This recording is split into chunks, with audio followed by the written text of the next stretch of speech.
Welcome in. What's Right with Nick Wright, episode 346. This episode of What's Right with Nick Wright is brought to you by Boost Mobile. Fresh off vacation, watching some Wimbledon, wearing my vintage Wimbledon shirt.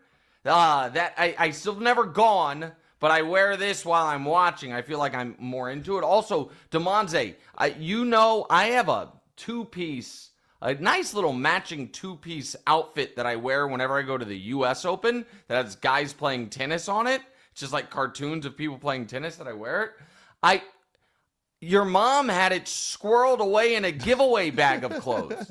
She was like, you can't wear this again this year. You have your Wimbledon shirt. I'm like, I'm not wearing my Wimbledon shirt to the U.S. Open. Do you know how ridiculous I would look? I'm wearing my tennis outfit. But there's so much to... Hit Goodwill. No, it was for real. She was going to get rid of it without telling me.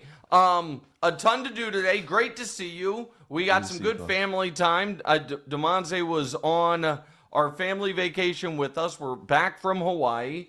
My sleep schedule's all screwed up. You guys don't care about that.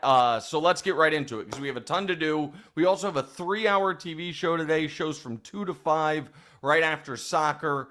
So on FS1, and there is a lot I want to discuss, not the least of which should be what I think will be one of the funniest stories in the history of this show, and that has to do with what one of the hosts of the show came home to after a 10-day vacation. So we will discuss all of that, but first, thanks to our friends at Boost Mobile, we can bring you straight to voicemail, which is basically what we're not going to have time to get into today, which is the U.S. loses to Mexico in the Gold Cup final. Not great. They didn't play great. They could have won, but they didn't deserve to win.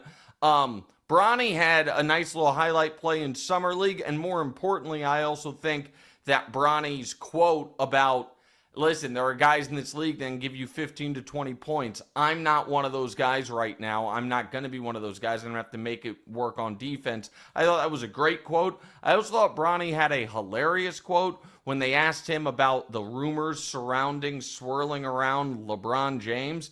And he's like, yeah, I try not to pay attention to that stuff. Like, buddy, that is your dad. Like, I understand you're like, I don't want to comment on another teammate's business, but like, you guys live in the same house. And then also, do they live in the same house? You know what? I don't know the answer to that. Did Bronny move out on his own? He's got an NBA contract. Maybe he does. Probably, you know what?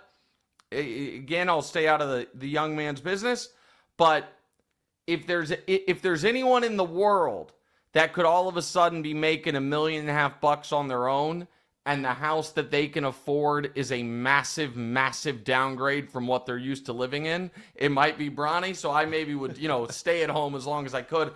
And Joey Chestnut wins the hot dog eating competition. This is a story the producers love, that every year I remind them I do not like Joey Chestnut. I am not interested in Joey Chestnut. And this little Photoshop of me holding up Joey Chestnut's arm, actually, I find offensive. But it's well done. Mustard belt, though. I didn't even know that's what it was called. The mustard belt. That's the problem with today's sports. It's it's too much belt culture.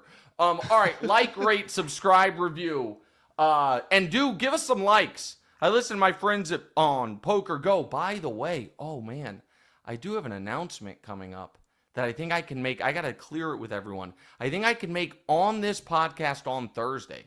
Major announcement about me and poker and things going on. I have to make sure I'm okay to announce it. But on Thursday, we should do that. My point is, my friends on Poker Go, whenever they do a YouTube stream, they're like, slam that like button, do the like button, give us the thumbs up. So I'm going to do the same thing. Rate the podcast 5 stars. We would appreciate that. And subscribe, of course. All right, Damonza, let's get right to it. And this first segment might be 45 minutes long. Let's see about it. So LeBron opted into his $52 million contract, and then came the trade rumors.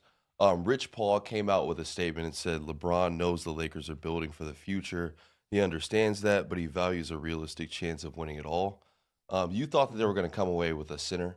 They ended up getting DeAndre Ayton, who was a center. Yeah. But something about this whole process has been peeing you off. Do you care to share with the audience? Yeah.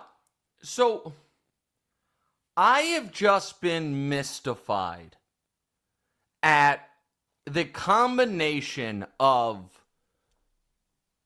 misinformation, disingenuous commentary, and almost huffing and puffing from the media like, oh, I guess we're forced to talk about LeBron again. What the fuck else has happened in free agency?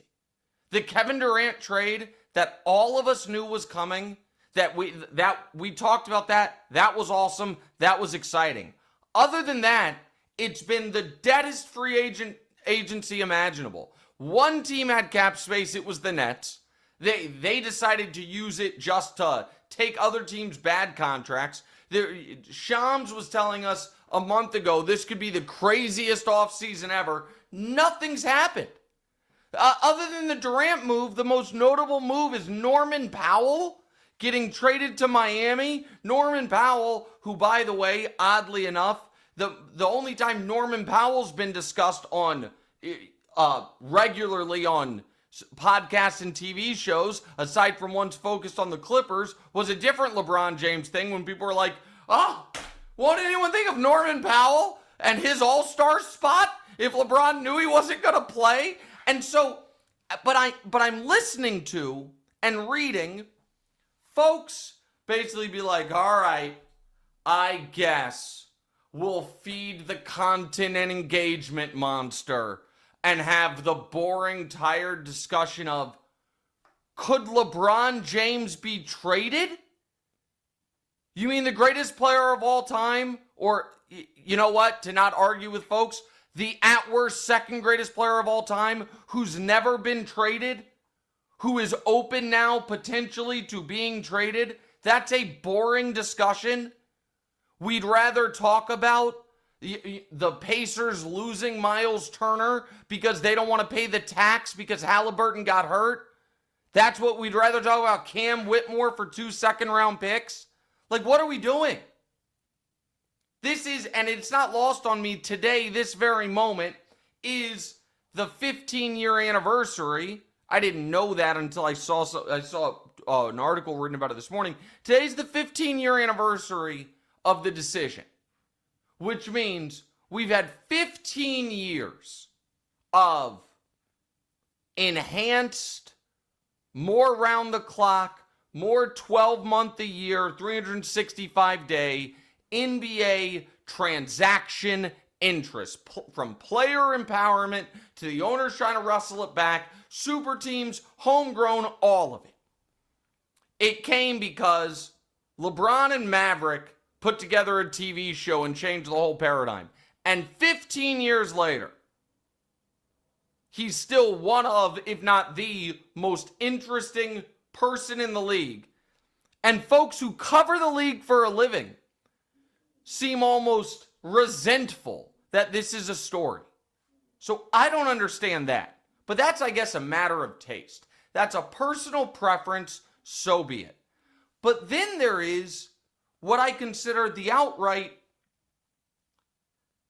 misinformation, might be too strong, especially in today's climate, but just misleading and incorrect, I guess, opinions on LeBron's money and LeBron's value and LeBron's impact on winning.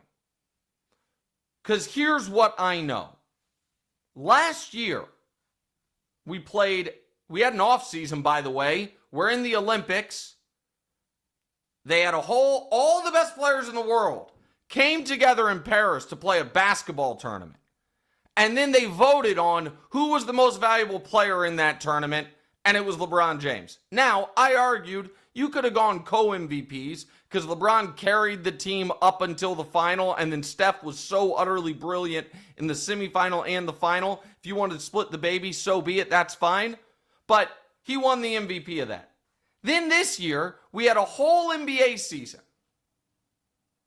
And then the entirety of basketball media voted on awards. And after this season, if your name was not Shai Gilgeous-Alexander, Nikola Jokic, Giannis Antetokounmpo, Jason Tatum, or Donovan Mitchell, basketball media said you were not as valuable as LeBron James. Those are the 5 guys that finished higher in MVP voting. Those are the 5 guys who received more first-team All-NBA votes. That's the entire list.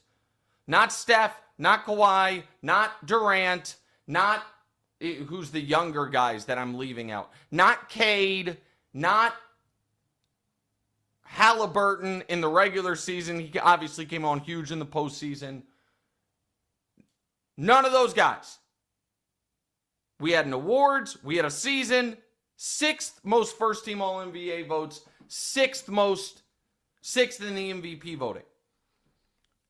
And the reason I bring that up is then the discussion around LeBron James being the 13th highest paid player was, well, doesn't LeBron understand that a huge impediment to winning is his salary? In what world? In what world is the league's, I don't know, I'll be conservative, 8th best player being the 13th highest paid player an impediment to winning? We just saw the Golden State Warriors trade for and then extend Jimmy Butler. And the narrative surrounding that is that opened Steph's championship window. Jimmy Butler makes more money than LeBron and is worse than LeBron. Age? Say it again. But no, I'm talking about the right now. The right now, because by the way, I would bet LeBron's got as many All-NBA caliber seasons, more All-NBA caliber seasons left in him than Jimmy Butler does. Jimmy Butler's done being an All-NBA player. LeBron was last year. And Steph and LeBron probably have about the same amount of seasons left, give or take. And I'm talking about the here and the now. People thought that the Warriors made a great move giving Jimmy Butler that money. And it's a touch more than LeBron makes, and he's a worse player. Great player, but a worse player. He like in what universe is LeBron James making less than Karl Anthony Towns and the same as Paul George? A bad contract. Not a world where he was second team All-NBA and 6th in MVP voting. So there's that piece of it. That if you're the 7th or 8th best player in the sport and you're the 13th highest paid player in the sport, you're on a bargain contract. Then there was this piece of it. Well, if he was really focused on winning, he should have taken less to help the Lakers. And that is a understandable opinion by fans and a just abhorrent job by the media in perpetuating that, because LeBron James, if he had cut his salary, Damonza, from 50, if he had opted out of the 52 and said, you know what, I'll play for 20. You know how much cap space that opens up for the Los Angeles Lakers? $0. Not a penny. Because they're that far over the cap already. If LeBron James had said, I'll go from $52 million to the league minimum, it would have opened up roughly $10 million in cap space for the Lakers. $10 million. So this idea that the Lakers could have been these major players in free agency if LeBron had simply taken a discount is belied by just the facts. And it's also and we all know this is true, a disingenuous discussion. Because had LeBron, let's say LeBron opted out and said, I'm going to be a free agent. And guess what, guys? I'm going to play for the minimum. The entire conversation would be about stacking the deck, unfair, fake ring, like that. So there was him simply saying, I don't know, I'm the 13th highest paid guy in the league. I'm probably pretty underpaid, and that's even before you consider all of the off-court stuff that I bring to the table. So, yeah, I'll just play for my $50 million. was more than totally reasonable. Was there like so? Go did ahead. he have to? But he opted into the contract. Like, what would have his other options have been? You know, He could have opted out and been a free agent. He could have opted out and been a free agent and signed anywhere literally anywhere for the league minimum and leave $50 million on the table, or a lot of places for the mid-level, which is about $14 million bucks. And the only team that could have signed him for more than $14 million would have been the Nets, which would have made no sense. And so those were... Go ahead. And why did he not do that? Are you saying like because he thought the Lakers were going to do a better job with securing a better center? Well, I think that there's... I think it's a... I don't think there is a perfect solution here for, what they're trying to accomplish all these things. And I'm a big... believer of you can't have everything you want in life. And sometimes like you have to make trade-offs.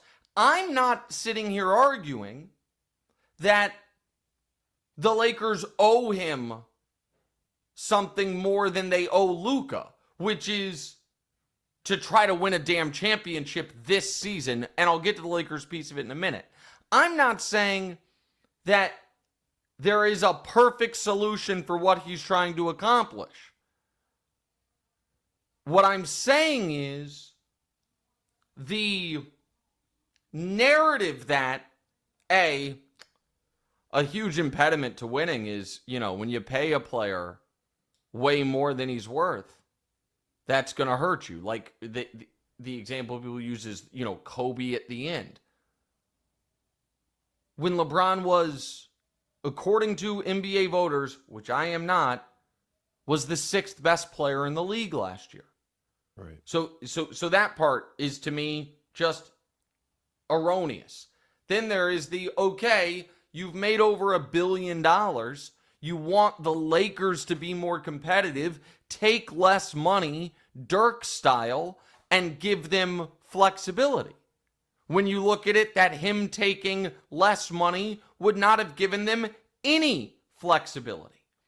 And then there is this other part of it, which I mentioned on TV yesterday, and it was the way it was captioned made it seem like more of a shot at Durant than I wanted it to be.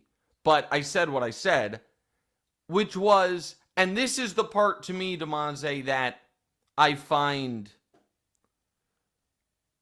no one can explain this to me correctly. Nobody. Who do you think right now, this moment, and there's no wrong answer here, Damonza, because you might disagree with me.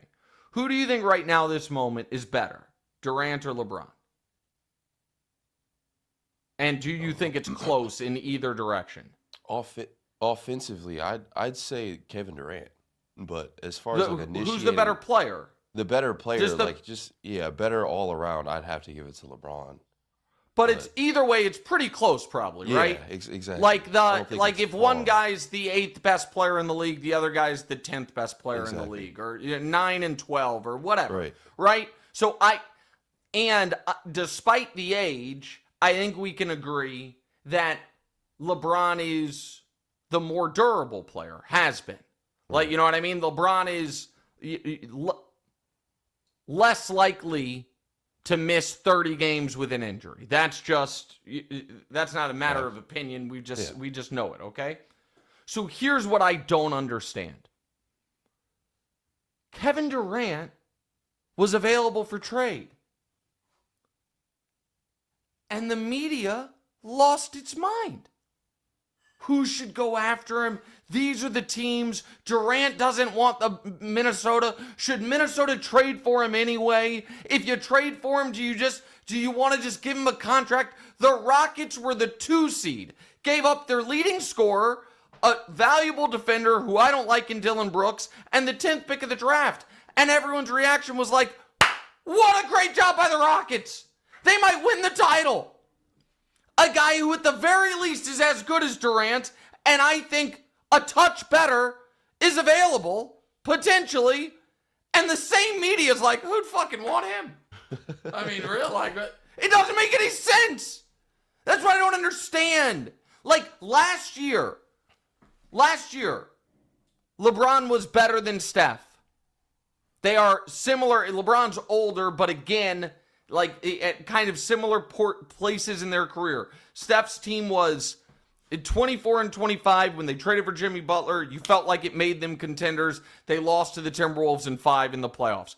LeBron's team was hanging on to the 3-4 seed. They trade for Luka. You felt like it made them contenders. They lost to the Timberwolves in 5 in the playoffs. That's like they had, after very similar Olympics, very similar seasons, LeBron finished higher in MVP and All-NBA voting, but it was very close, right?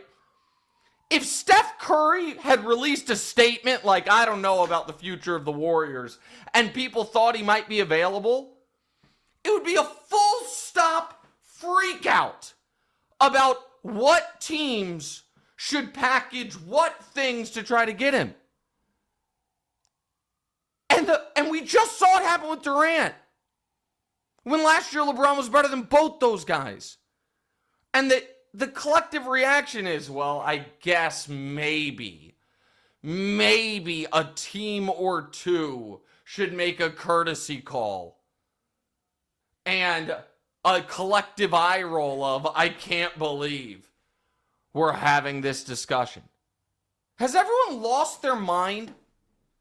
Like, if you are the New York Knicks right now in a wide open Eastern Conference, and you just hired Mike Brown, who has, I don't know, been to a finals with LeBron, you're not having a very long meeting about Karl-Anthony Towns for LeBron James and how that works. And then calling the Lakers and seeing if they're interested. And the Towns for LeBron thing, Damonza, here is the pros and the cons of it. The cons for the Knicks obviously are guys 10 years older than the other. That's con number one, right? Your team dynamic changes considerably. That's potentially con number two. The pros, in my opinion, are, oddly, by adding a guy in year 23, a 40 guy who's going to be 41, you actually get better defensively for two reasons. One is it's more Mitchell Robinson minutes instead of Towns. So that definitively, that helps you a lot defensively. But also, as LeBron showed last year, once they got Luka, if he's not the primary offensive creator, he still has the ability to be a good, not great defender like he once was, but good defender if that's where he can put his energy. The other sneaky pro for the Knicks is, do they actually want to move Towns before he wants this next mega extension? When they traded all those picks for Bridges, and you're going to have to extend him, and you've already extended OG, and you're obviously in the Jalen Brunson business, like, does the fact that LeBron would be short-term, is that actually a positive? Because you don't want to, have the big money associated with Karl-Anthony Towns, when there are, I think, legitimate, real concerns of, if our two best players are Brunson and Towns, are we good enough defensively ever to win 4 rounds? I think those are all real, legitimate discussions. And then it's like right now, this moment, as crazy as this is, because he's going to be in year 23, but is LeBron better than Karl-Anthony Towns? My answer to that question is yes. If you feel differently, then you don't make this trade. But if you think the answer is yes, does the 2025-2026 season have more value than future seasons have? Let me rephrase it. Does it have oddly, what's the right word? I'll just say it, though. Instead of trying to say what I was trying to say exactly, I'll just explain it. Because the East is so ripped away due to injuries, does getting 10% better for this upcoming season matter more than it would in normal years? Because it's like, man, the Celtics are off the chessboard, the Pacers are off the chessboard, the Bucks don't know where they are on the chessboard. We're already the favorites in the conference. We haven't won a championship in 52 years. What if we go for it? It certainly is a worthy, legitimate conversation. Just like it. Now, I wouldn't necessarily want this if I were LeBron, but you know another team, Damonza, that should at least discuss it? Golden State. Oh. Jimmy for LeBron. The Lakers get younger and add, a guy who doesn't need the ball at all, or a guy who's, more about intangibles and defense and stuff like that at this point of his career. And you put Steph and LeBron together and be like, all right, let's see. Like, now, if I were LeBron, that's not that interesting to me because I actually think the position he's in right now, like Luka, I feel is better than Steph. And so at this point, I don't think that Golden State would be that you'd be in a better position to win. But go ahead. Right. With all this stuff going on, like, what about Luka, who has like the player option next year? And also, like, and how likely do you even think that it is that LeBron will be traded? Like, what team? Well, I don't think it's likely, but I don't at all think it's fantasy at this point. That's the first point. The second point is, and I tried to be and I will again try to be very cautious about how I word this. And this is a good reason right here to like, rate, subscribe, review, to check out the podcast, because this little piece right here, we also won't specifically push out on its own on socials, because I don't want this to be aggregated incorrectly. But I told you guys 2 weeks ago that I thought, and this was what I would call a very informed opinion, that these finals specifically were difficult. Not being in the tournament late into this tournament had not sat well with LeBron at all. And that the itch to have one more run was as strong as ever. And I said that, then I went on vacation, and then shortly thereafter, Rich Paul released that statement. And it felt very in line with what I knew to be true, which was LeBron is not saying, I can't win with the Lakers. What LeBron is saying is, if your focus is not winning right now, then maybe we're not a great fit anymore. And that's reasonable. Why did he come out and say that? After LeBron. I think there's two reasons. So I think there were two reasons. One was to put, I think there were potentially two positive outcomes. One was shake the trees of the league to see if a team like the Knicks did want to inquire about his availability. The other one was to try to shake Rob Pelinka into being aggressive. And when I saw Dave McMenamin report that the Lakers are focused on having max cap space in 2027, I wanted to throw my phone. Forget LeBron. You're gonna next year you're going to have 27-year-old Luka Doncic, who, by the way, has not signed an extension yet.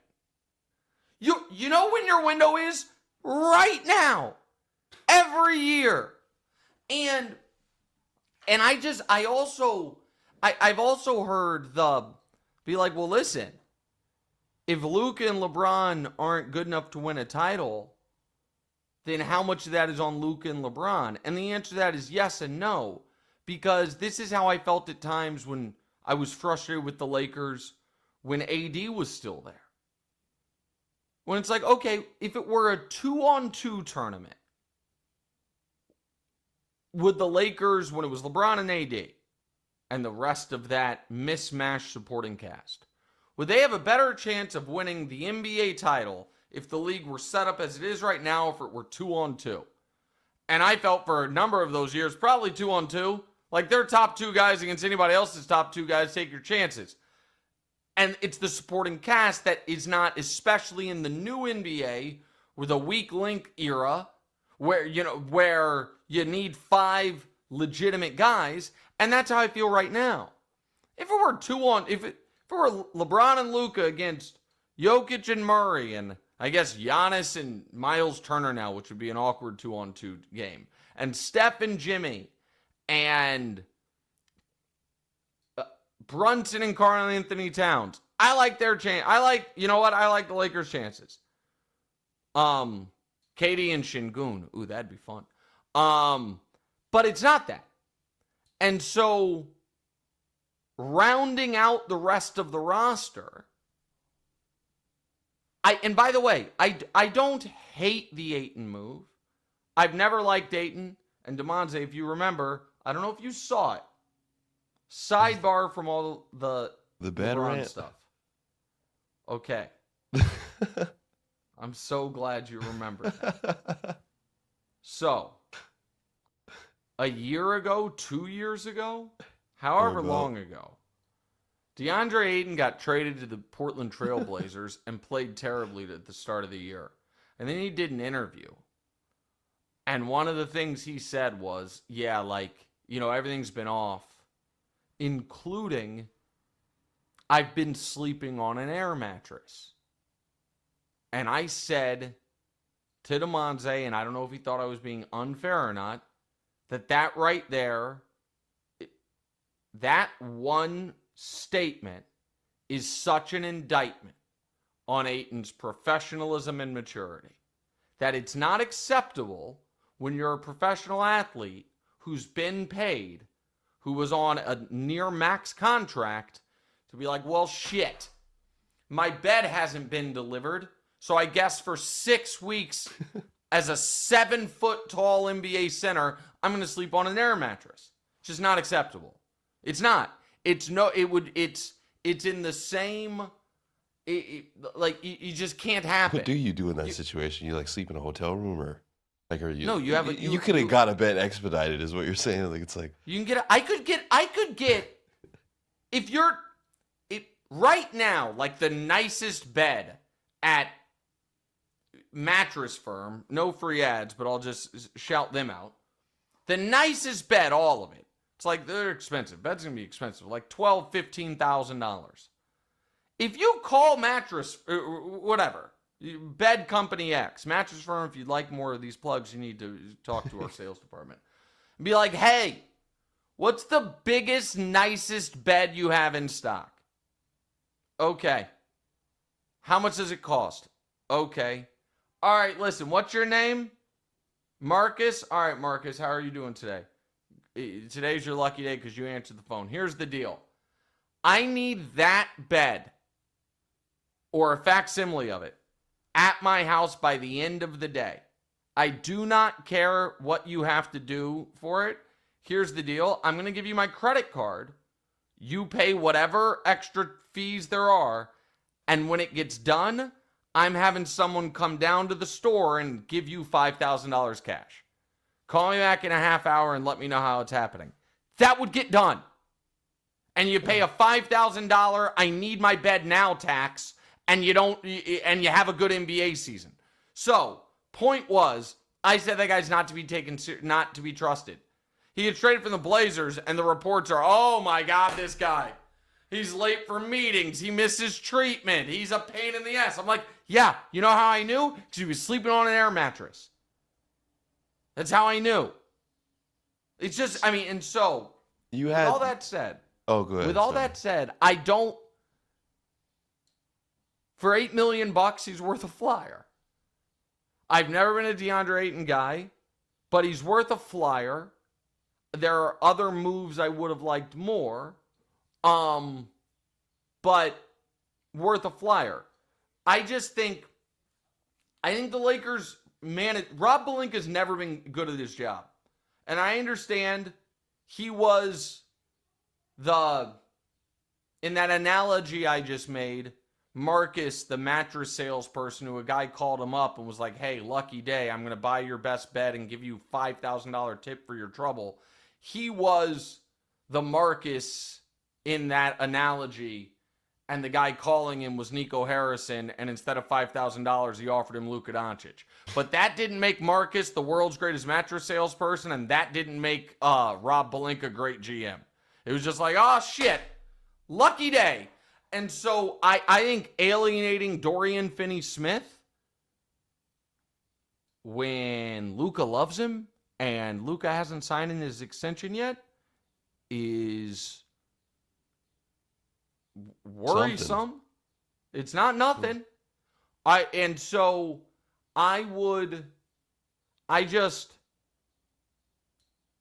don't think the Lakers are drawing dead. I don't think they are. They have put themselves in the best position. And if they don't want to contend this year, if they're like, no, and by the way, it also doesn't I don't know why Rob Pelinka would be trying to save cap space for 2027. Rob, you're not going to be in charge in 2027, buddy. Those new owners are going to survey the landscape and be like, so where are there inefficiencies in this league? Oh, unlimited budget on front offices, coaching staffs, trainers, scouts, those types of things, no salary cap there. Well, what if we upgraded at that spot?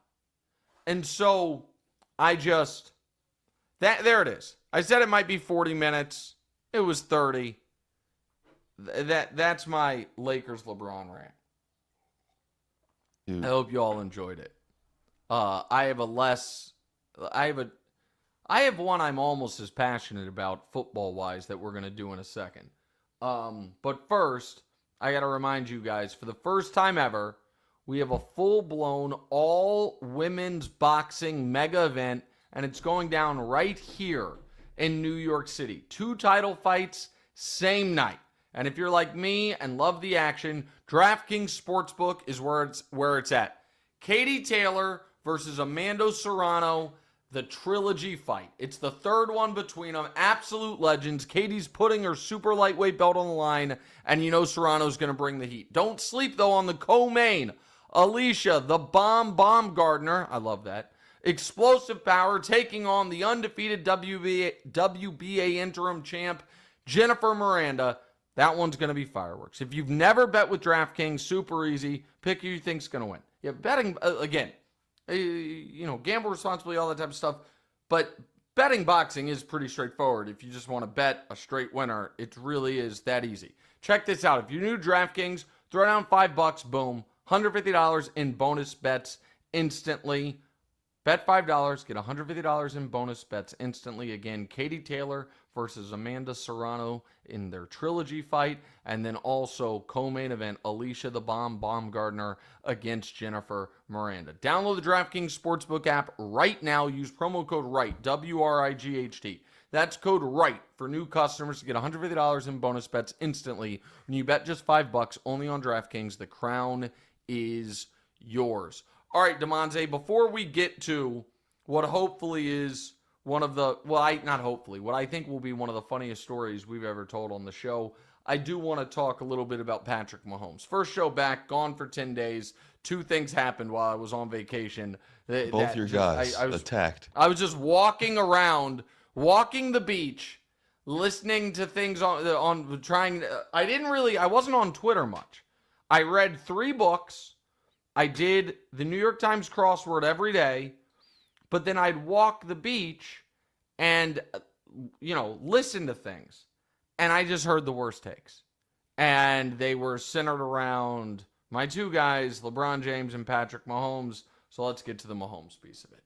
Yeah, so Mahomes wants to get past that Super Bowl loss and get that nasty taste out of his mouth. And he's also getting tired of all the talk, saying that he wants to just settle all this on the football field. This was another thing that really annoyed you, which I'm curious what the angle is here. What peed you off about this one? It's not, no. His comments didn't annoy me. The comments of the last week, which was, so here's the deal. If someone wants to have the courage to come out and be like, you know what? Here's a take, free take for someone who wants it. Okay? Like, it's just sometimes I'm disappointed in my industry because there are these, I can see these. I'm like, oh, that would be a good take. I don't believe it, but no one has had this take, and it's right there, and I know it would cut through the noise, and you could establish yourself with it, and no one has said it. Now, I don't believe this. This is not my take. So consider this like the sports take version of developing some type of vaccine or cure for something and be like, we're not patenting it. Anyone can copy it. Free for the world. Public use. Here's a take. The last few years, Patrick Mahomes has pretty clearly not been judged based on his numbers. He's been judged based on the fact that his team wins, that he is a leader, that he plays his best in the biggest spots, and that is how he has held on to the best quarterback alive moniker, despite the fact that his two biggest conference rivals, Josh Allen and Lamar Jackson, have both won league MVPs in this time.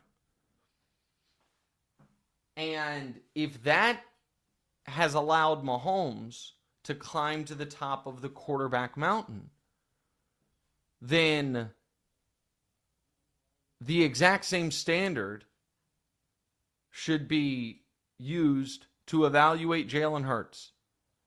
And Jalen Hurts, who's never missed the playoffs, whose team wins double-digit games every year, who's been to 2 Super Bowls, been awesome in both, some would argue outplayed Mahomes in both, certainly in this last one, and has done it with let's call it a polarizing coach and a polarizing receiver in a tough city, and now is coming off, leading an offense to damn near 100 points combined in the conference championship game and the Super Bowl,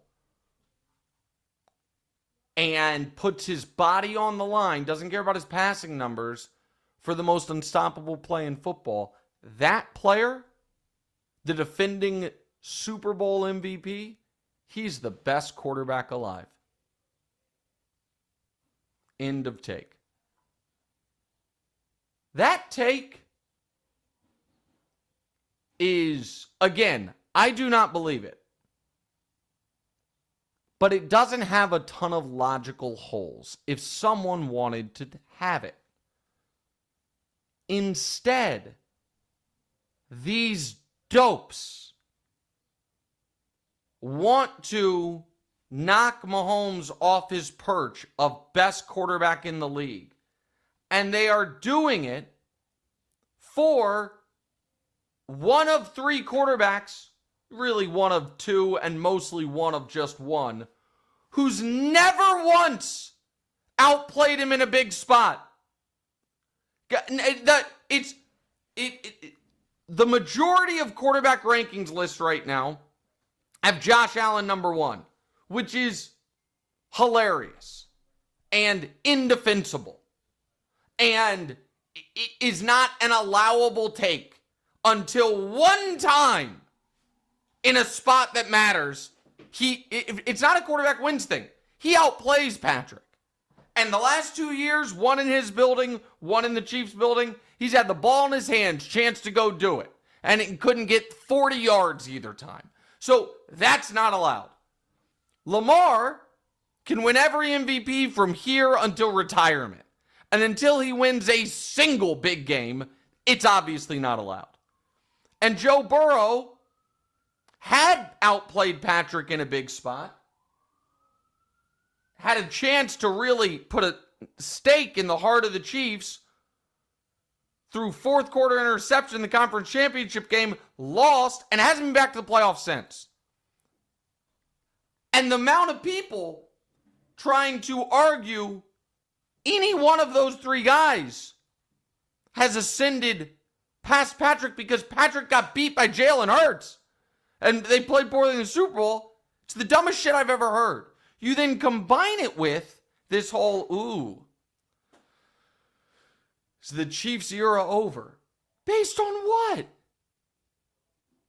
That they were just the second best team in football last year? Based on the fact that they just completed the best 3-year stretch in the history of the league and are tied for the best 5 and 7-year stretches in the history of the league? What is the piece of evidence you have of like, oh, this might be the Broncos or Chargers year? There is none. And so the Eagles have bragging rights and Jalen Hurts has bragging rights. And the Eagles have it because they won as a team, and Jalen Hurts has it because individually he played, he was the best quarterback on the field that Sunday. But these AFC also-rans that are being elevated because of what I can't deal with it. Wishful thinking. It's just one Wishful time. thinking. One time can I just see. It's what I said to that guy in Hawaii. This guy, I'm walking with the family down the boardwalk in Honolulu, and this guy walks up to me and he's like, "Hey man, this is Bills country out here." In my head, I'm like, "No, it's fucking not, man. It's actually, I'm not sure there's a place in the United States that is further removed, literally geographically, but also spiritually, from Buffalo, New York, as the boardwalk in Honolulu." Like, first of all, it's just a bad take. Second of all, get a life. The guy had a few drinks. But I didn't say any of that. I'm like, okay, nice to meet you. Like 5 minutes later, he runs me down and was like, "Hey man, I'm so sorry I said that. Can I please get a picture?" And I'm like, "Sure." So I take the picture. He's like, "Yeah, man, thanks. Sorry about that." And I'm like, "It's all right." But then I couldn't resist because I was like, I'm with my wife and kids. Like, so I was like, "Hey, and listen, man, one day you'll win a big game." And I saw a look on his face and it stung. You know why it stung?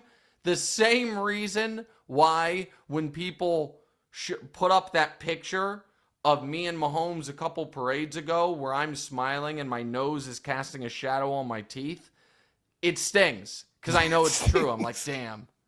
Like, that is weird. That is like a thing that most people, like, it shouldn't be physically possible, but it's a like picture. It does cast a shadow. Or it does cast a shadow. Like, that sucks. But that's what it stung him because he knows it's true. And so I just don't,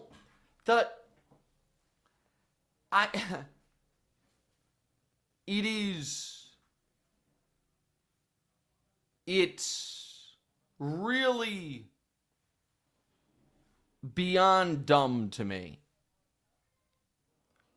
Let me add one other thing. And I said this to Cowherd, and he just laughed because he knew I was right. not just like this year, but basically for all of modern NFL history. If there is a team in a division that everyone agrees the same team has the division's best quarterback and the division's best coach, that team will be the pick to win that division. If there's no debate, like if it's just like, so I'll give you an example. In NFC West, there's a debate. Is McVay or Shanahan the best coach? And I guess for some, there might be a debate, is Purdy or Stafford the best quarterback? Not to me, but it's not often there that it is crystal clear on both. But when it is, that team is everyone's pick to win the division. And the amount of people this year that are going to pick fucking Bo Nix, sorry for all the curse words today, to win that division. Or Justin Herbert, who again, I don't know if he's won a big game since high school. And I have to look at the high school. I don't think he did at Oregon. It's just dumb. You know what? People get fickle with the greatness. I don't know. People just don't. Yeah. Sometimes you just. Oh, and I don't know if you heard it, but they think we have the next Trent Williams and Josh Simmons. Oh boy. Oh boy. Now that might be a little strong. Trent Williams, one of the greatest players of all time. But if Josh Simmons just ends up being the 10th best left tackle in the league, slightly above average, it is such a... I mean, Mahomes been to 5 Super Bowls. He had a different starting left tackle in all 5. It would be just such a massive, massive and this value add if that can be the case. Worst O-line situation yet, right? Well, over the course of this, no. The thing is, what's weird is the Chiefs had a really good center guard O-line this year. It was the worst tackle play he's had. And previously they had been bad up the middle, but good at and so it got really shaky by the end of it. All right, real quick, this is a message that applies to 99% of you listening right now, because that's how many of you can be covered by fast and reliable service on the Boost Mobile network with 99% nationwide coverage. And if you don't think you deserve a deal, listen up. You got another thing coming right now. When you switch to Boost Mobile, you can get iPhone 15 with Dynamic Island and 48 megapixel main camera for $99.99. That's $99.99 for iPhone 15 on a nationwide 5G network. This may only apply to 99% of you, but I'm 100% positive Boost Mobile just gave all of us a really good freaking deal. In-store offer, $35 device setup fee may apply, requires credit qualification, ID verification, and activation on $6 plans. Taxes extra, 5G speeds not available in all areas. All right, Damonza, how should we do this? Yeah, you know what? It's time. It's time for the snake pit. So here, what an amazing Snazzy. Image. Snazzy. All right. I mean, there is actually some real, if we think about it, that's actually, again, the producers do a great job, and I'm rude. But narratively, it doesn't really make sense that Damonza, lover and breeder of snakes, would be wearing a snakeskin suit. The homies, right? That's kind of. I mean, that's kind of sacrilegious. So again, maybe a slight. Just again, if you're watching on YouTube, you see it. It looks cool. But okay. All right. So I want to give. Can I give the setup here? Do you care? Do you mind if I kind of lay the foundation? Set the scene, okay. Yeah. All right. I'm going to, because as my dad used to say, you ask Nick what time it is, he's going to tell you how the watch was made. I am going to give a full background here. Damonza, for a couple of years, has been trying to figure out, can I successfully breed these exotic snakes? And put a lot of time and a lot of money and a lot of time learning into, can I figure this out on my own? Can I go to enough shows and read enough forums? And, correct me, by the way, if anything I'm saying is wrong. And there have been more than a couple times where Damonza has asked or told me or his mom, or my mom actually, who seems to be your snake confidant, my mother, you know what, I might give up. I might just keep, one pet snake I've spent so much money, it's so much time, it's so frustrating. And a month ago,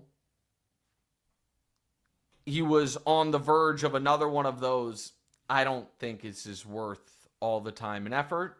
And literally 2 days later, 6 eggs show up in the tank with the mother snake. And then there is some real, and I totally empathized, and I took it totally serious, but I also was like charming, some real anxiety surrounding every single decision Damonza was making from there forward, because it was, all right, I could leave the snakes in there, or the eggs with the mother snake, but the better chance of success if I put them in an incubator. I have a guy who will do the incubating for me. Oh man, I actually want them in my house, but then I've already given them to him.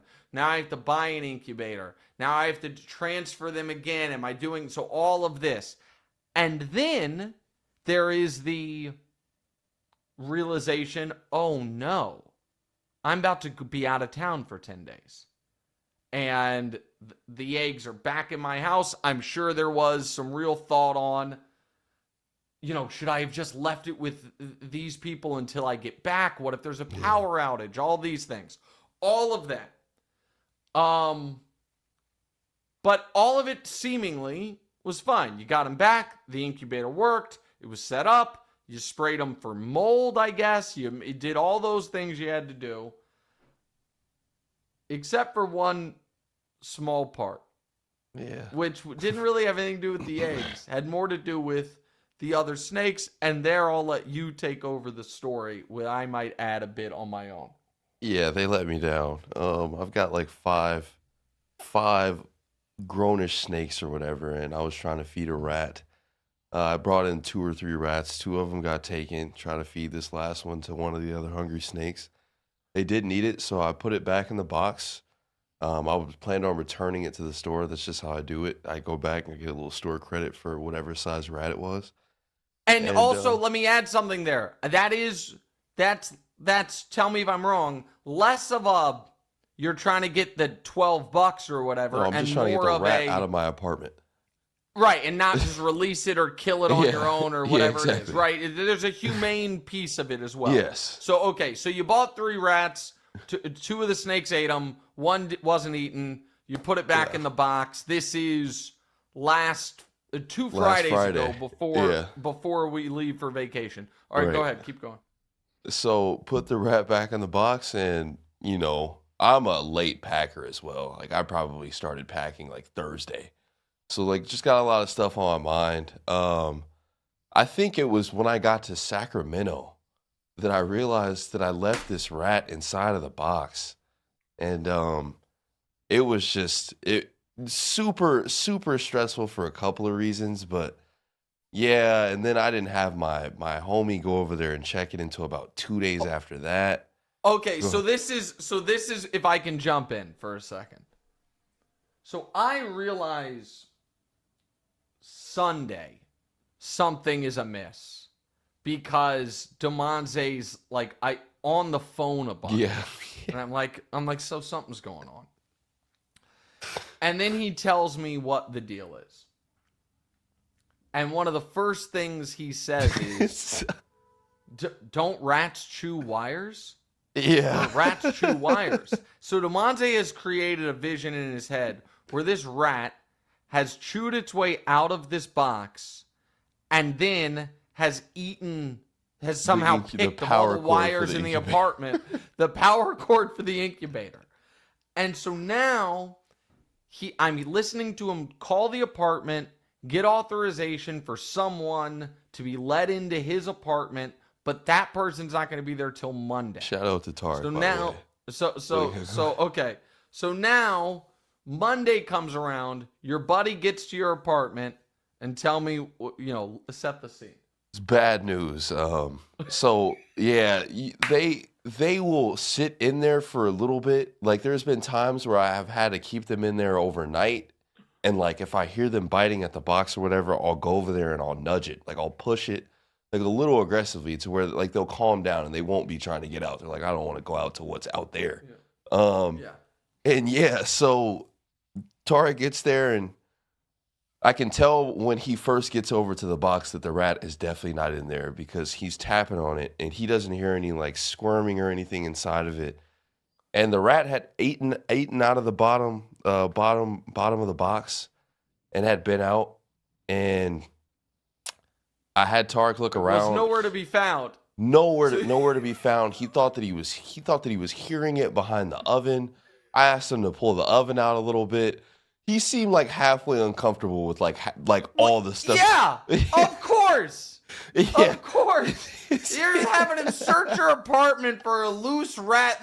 Your buddy doesn't think that like potentially that this favor could end with him needing rabies shots. Yeah, then Damonza, I want to add this part again because at his core, Damonza is an animal lover. One of the reasons, like Damonza has talked to me about, the push and the pull of the breeding snakes is some sadness associated with feeding them. And even though that's like literal nature, just buying an animal, like picking out this animal that's now going to die, like having real qualms with it. So Damonza has his friend leave a saucer of water for this rat. So, which honestly, I suggested, I was like, have him go get a rat trap and some poison and put and be put at ease. And I was like, no, I think the exact quote was, the rat didn't do anything wrong. Yeah, so no. Now it's Monday. Again, it's Monday. Damonza's not going to be back in this apartment until late Sunday night and is trying to, I guess, create a sustainable environment for this rat. Had him shut all the doors. Yeah, shut all the doors. And so that then sets us up to around midnight LA time, Sunday night, when you come home. And this part of the story, I don't know. So go ahead.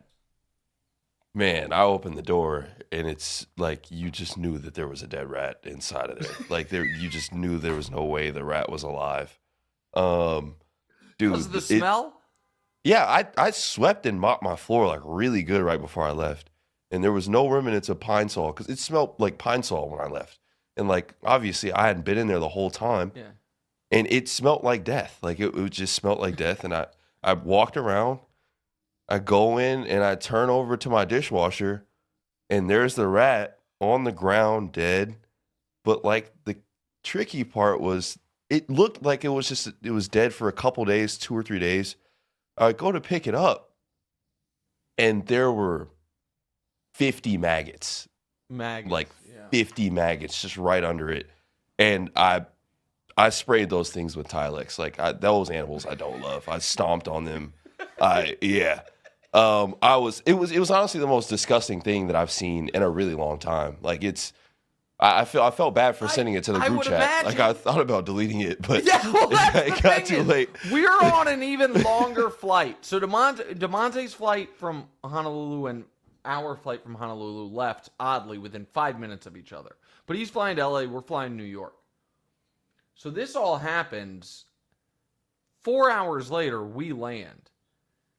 And in the group chat is a video that is just horrifying of Damonza's kitchen floor. And that, so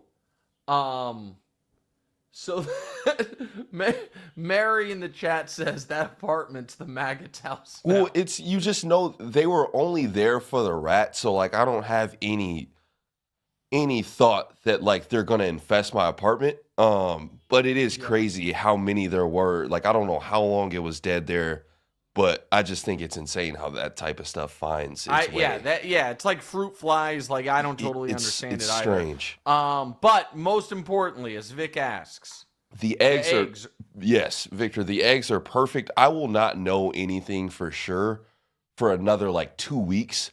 But like the big things that could have happened over that week that I was gone did not happen. Like that stuff would be very obvious. But there's still like 2 more weeks where you start to see if they're really forming. But the power never went out. Yeah. The rat didn't chew the cord. He did not chew the cord. And that was like a real thought of mine. Like I was like, dude, he's gonna get out and like start biting the wires. I had him put my freaking controller charger up for my PlayStation. Like I was like, dude, I don't need any wires on the ground. Yeah. All right. Well, there's that. All right.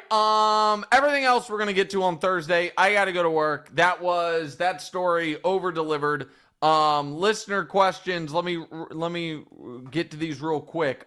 Producers want you to weigh in on the Joey Chestnut versus Usain Bolt debate. Who could eat a hot dog and run 100 meters faster? Must swallow a hot dog before starting to run. I oddly think.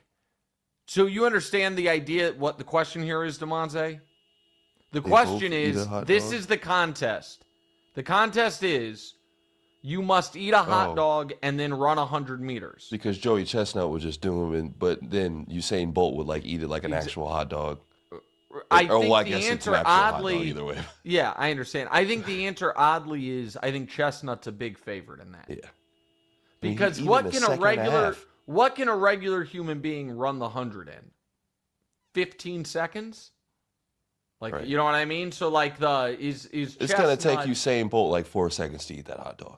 At least 4 seconds. If not more, if he has to swallow the whole thing, if not more. Right. Yeah. Do we have an update on your ball boy tryout for the U.S. Open this year? Not trying out this year. I'll be traveling, sadly. What are your book recommendations? Listen. This is going to sound funny, but. Yeah, this is going to sound funny, but. So, as part of my, eternal quest to always be a better parent for the next kid than I was to the previous kid, I decided to do my youngest daughter's summer reading with her this year. And so her summer reading book was The Hunger Games, which I've never seen the movie, never had no familiarity with. So I brought the Hunger Games book with me, and then we bought the trilogy. There's 3 of them for each of us in case we liked them. And she and I were supposed to read alongside each other so we could discuss it or whatever. And I brought with me the second Hunger Games book because I was like, these, it's a kid's book. It's still long. It's like 400 pages. But if I finish it and I like it, maybe I'll want to read the other one. I finished the first Hunger Games book a day into vacation. Finished the second one early enough into vacation that I had time to go on Amazon, order the third one to the hotel we were staying at that I got upon arrival at the hotel, because we've stayed at multiple places, upon check-in, was waiting for me and read that one too. And I got to tell you, great 1,000 pages. Those 3 books. Thoroughly enjoyed it. Excited to watch the movies now. I thoroughly enjoyed it. Now, again, the idea was to be able to discuss them with Deanna. But Deanna's 40 pages in. And so she really needs to catch up and then read a bunch more. But so there's my answer. All right, like, rate, subscribe, review. Great job, Blue Duck, Volume, DraftKings, Boost. Great job, Damonza. Not a great job by that rat. Talk to you guys on Thursday. See you guys early show today on First Things First, 2 o'clock. What's right?